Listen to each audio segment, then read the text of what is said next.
तो दोस्तों नमस्कार, मैं हूं अनिल और रेसलिंग सुपर धमाल में आपका स्वागत है। तो दोस्तों एक बड़ी खबर के साथ शुरुआत करेंगे हम आज की इस वीडियो को। आपको बता दें कि WWE सुपरस्टार द रॉक ने हाल ही में बताया है कि वो एक भयानक सिचुएशन में आ गए थे। उन्होंने अपने सोशल मीडिया पर आकर इस विषय पर बात की और कहा कि वो अपने जीवन को लेकर डर गए थे।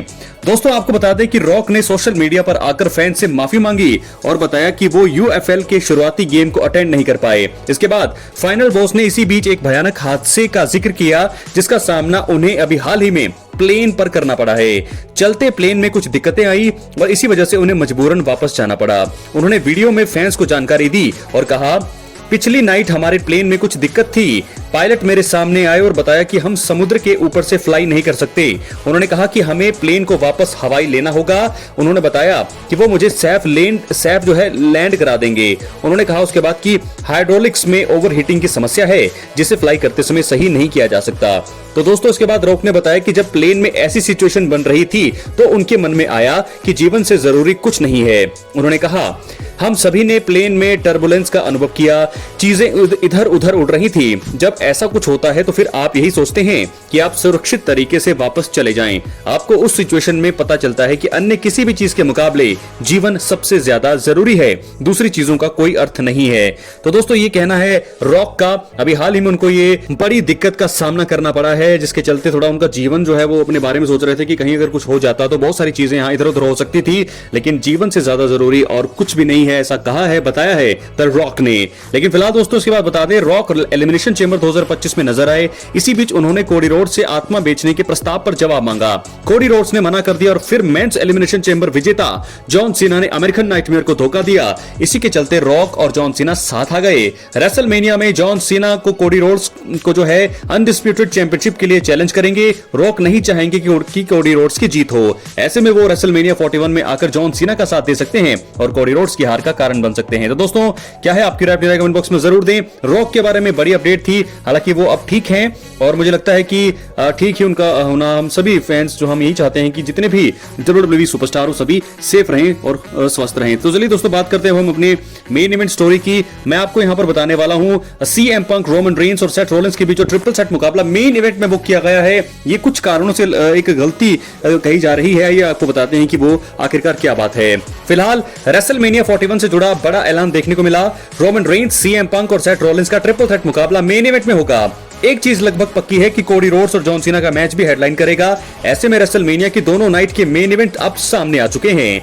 रोमन रेंस के मैच को मेन इवेंट में जगह मिली है और ये एक बड़ी बात है क्योंकि पहले इस मुकाबले के प्लेसमेंट को लेकर सवाल थे। कुछ कारणों से लगता है कि रोमन, पंक और सेथ रॉलिंस के मैच को मेन इवेंट में जगह नहीं मिलनी चाहिए थी। इसलिए इस वीडियो में हम उन 3 कारणों के बारे में बात करने वाले हैं कि क्यों रोमन रेंस वर्सेस CM पंक वर्सेस सेथ रॉलिंस मुकाबला रेसलमेनिया के मेन इवेंट में बुक करना एक बहुत बड़ी गलती है। बात करेंगे पहले कारण का दोस्तों।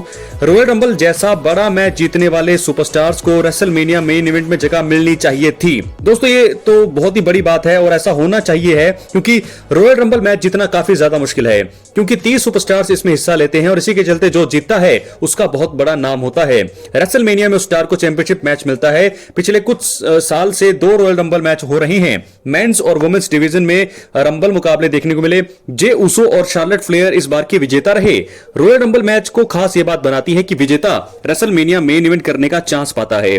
WWE खुद ये बोलकर रंबल मैच की हाइप बनाता है और अब इन सभी चीजों के बाद भी WWE ने इस बार किसी भी रॉयल रंबल विजेता को मेन इवेंट का स्पॉट नहीं दिया है, जो मुझे लगता है बहुत ही बड़ी गलती है। दोस्तों यहां पर कम से कम एक विनर को तो बड़ा स्पॉट मिलना चाहिए था, लेकिन ना शार्लेट फ्लेयर यहां पर मेन इवेंट कर रही है और ना ही जे उसो। तो आप खुद बताइए, जो WWE इतने सालों से रॉयल रंबल मैच को जिता के जो है उसको हेडलाइन करवाती है, तो इस साल ऐसा क्यों हुआ है? ये मुझे लगता है कि ये अगर देखा जाए WWE के इतिहास के बारे में, जो रंबल जीतता है वही मेन इवेंट करता है, अगर वो चीज है तो मुझे लगता है कि सबसे बड़ी गलती है। अपनी राय कमेंट बॉक्स में जरूर। बात करेंगे दूसरे कारण का। रोमन रेंस, पंक, रॉलिंस के बीच में कुछ भी दांव पर अभी नहीं लगा है, तो ये मेन इवेंट कैसे? दोस्तों पंक, रोमन और रॉलिंस के बीच ट्रिपल थ्रेट मुकाबला होगा। तीनों ही स्टार पावर के मामले में जबरदस्त हैं और उनका मैच भी बेहतरीन हो सकता है। हालांकि ये बात सभी को माननी होगी कि मैच में कुछ भी दांव पर नहीं है। WWE को अगर इस मैच को ज्यादा आकर्षक बनाना था तो उन्हें किसी तरह की शर्त शर्त या स्टेक मैच में जोड़ना चाहिए था, जो हम काफी टाइम पहले भी और कुछ दिनों पहले और इस स्मैकडाउन से पहले भी बात कर रहे थे कि कुछ शर्त होनी चाहिए, जो कि नहीं हुई है। और अब जो है देखना होगा इस ट्रिपल थ्रेट मुकाबले का प्रभाव रेसलमेनिया के बाद स्टोरी लाइन पर किस तरह से पड़ेगा, इसे लेकर कोई जानकारी नहीं है। WWE आसानी से इसे वर्ल्ड चैंपियनशिप का नंबर 1 कंटेंडर मैच बना सकता था। इस सिचुएशन में मेन इवेंट में बुक करना सही रहता, लेकिन मैच में मौजूदा समय में रोमन पंक और सेट के भी मैच में कुछ भी दांव पर नहीं है, जिससे लगता है कि इसे रेसलमेनिया के मेन इवेंट में जगह नहीं मिलनी चाहिए थी। और मुझे लगता है कि अब जो मेन इवेंट में इसे जगह मिली है, एक कहीं ना कहीं से एक बहुत बड़ी गलती है। तीसरे कारण की बात करेंगे, 41 रेसलमेनिया में वुमेन सुपरस्टार्स को मेन इवेंट करने का मौका देना चाहिए था। जी हां दोस्तों, रेसलमेनिया 35 को ऐतिहासिक माना जाता है क्योंकि पहली बार वुमेन सुपरस्टार्स ने मेन इवेंट किया था। उसी तरह से रेसलमेनिया 37 की नाइट 1 को वुमेन्स रेसलर्स ने हेडलाइन किया। WWE ने जब 2 नाइट के मेनिया को इंट्रोड्यूस किया था तो लगा था कि वुमेन सुपरस्टार को अब अधिक मौकों पर मेन इवेंट करने का मौका मिलेगा। इन सभी चीजों के बाद भी पिछले 5 साल में सिर्फ एक ही वुमेन्स डिवीजन का मैच मेन इवेंट में हुआ है। WWE के पास रेसलमेनिया 41 की नाइट में वुमेन सुपरस्टार्स का मेन इवेंट बुक करने का चांस था। वुमेन्स वर्ल्ड चैंपियनशिप और WWE वुमेन्स टाइटल की स्टोरी रोचक रही है। दोनों में से किसी एक को मेन इवेंट करने का मौका मिलना चाहिए था। फीमेल डिवीजन को लगभग 4 साल बाद हेडलाइन करने देने का चांस था, जो मुझे लगता है कि WWE ने गवा दिया है। तो मेरी सबसे बड़ी बात दोस्तों, 3 बड़े कारण ये जरूरी थे, ये वीडियो शूट करना जरूरी थी, बताना जरूरी था कि क्यों रोमन पंक और रॉलिंस का मैच मेन इवेंट में बुक करना बहुत बड़ी गलती है, क्योंकि जे उसो ने रॉयल रंबल जीता शार्लेट फ्लेयर ने भी, लेकिन उन दोनों को ही रेसलमेनिया के मेन इवेंट में जगह नहीं मिली है। ये बहुत ही हैरान करने वाली बात है। आमतौर पर आप सभी जानते हैं कि जो रॉयल रंबल जीतता है वो रेसलमेनिया को मेन इवेंट करता है। ये WWE का सबसे बड़ा रूल है, लेकिन क्या इस बार ये रूल टूटेगा?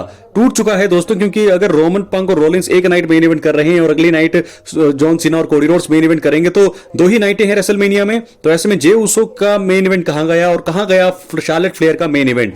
ये बहुत बड़ी गलती मुझे लगता है WWE ने की है। पंक, रोमन और सेट रॉलिंस के बीच एक सिंपल सा मुकाबला है। मुझे नहीं लगता कि कुछ दाव पर भी लगा है। अगर कुछ दाव पर भी लगा होता तो ये बहुत ही बड़ा मुकाबला हो सकता था, तब ये इसे मेन इवेंट में हम कह सकते थे कि ये मेन इवेंट होना चाहिए। लेकिन जब कुछ भी दाव पर नहीं है यहां पर, तो कैसे ये जो है कैसे ट्रिपल थ्रेट मुकाबला मेन इवेंट कर दिया है? सीएम पंक, रोमन रेंस और सेट रॉलिंस तीनों ही जो है अपना मैच हारे हैं। रॉयल रंबल में भी तीनों हारे। उसके बाद जो है रॉयल रंबल हारने के बाद एलिमिनेशन चेंबर में भी रॉलिंस और पंक हारे। तो जब ये दोनों बड़े इवेंट हारे हैं तो कैसे इनको मेन इवेंट दिया गया है? बहुत ही बड़ा सवाल दोस्तों। जरूर यहां पर फैन बेस सबसे आगे आएगा। रोमन रेंस का फैन बेस बहुत ज्यादा है, सीएम पंक का है, सेट रॉलिंस का है, लेकिन इसके बाद भी अगर इनका फैन बेस के वजह से इनको मेन इवेंट मिला है तो मुझे लगता है कि यह एक गलती है।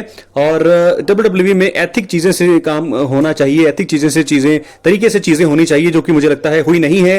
तो 3 बड़ी गलतियां मैंने आपको बताई है। जे उसो को मेन इवेंट मिलना चाहिए था, हालांकि उनकी स्टोरी इतनी अच्छी नहीं है जे उसो और गुंथर की, लेकिन जो विनर होता है रॉयल रंबल का उनको मेन इवेंट करना चाहिए। शार्लेट फ्लेयर का मैच भी मेन इवेंट होना चाहिए था। वुमेन सुपरस्टार में से किसी का भी पिछले 5 सालों से मेन इवेंट हुआ नहीं है, जो कि मुझे लगता है कि बहुत बड़ी गलती है। मेन इवेंट किसी ना किसी को तो होना चाहिए था, चाहे वो जे उसो का मैच होता, चाहे वो शार्लेट फ्लेयर का मैच होता।